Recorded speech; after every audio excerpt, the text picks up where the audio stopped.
Mga kapuso, nandito tayo ngayon sa isang gusali sa may bahagi ng Pasay City kung saan narito ang pinaka-headquarters ng NBI National Capital Region.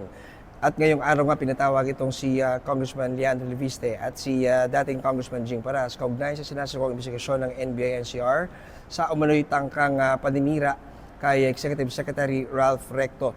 Pero ang oras ngayon, pasado alas 10 ng umaga, pero hanggang sa ngayon ay wala pa rin, no? Hindi pa rin nakikita, hindi pa rin dumarating dito sa gusaling ito si Congressman Leandro Leviste. Alas 10 yung kanyang schedule. Sa mga oras ito ay wala pa rin siya, mga kapuso, no?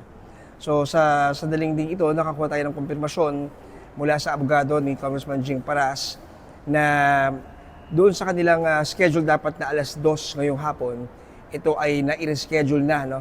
Sa kanilang request, pinagbigyan ng kanilang hiling na gawin na lamang yung kanyang pagharap dito sa NBI NCR sa halip na ngayong araw. Ito ay gagawin Tuesday next week.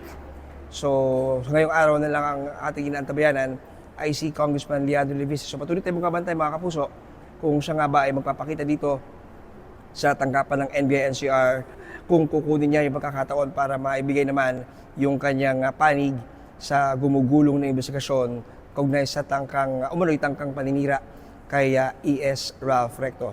Yan muna latest muna rito sa NBI NCR sa Pasay City. Ako si John Consulta ng GMA News.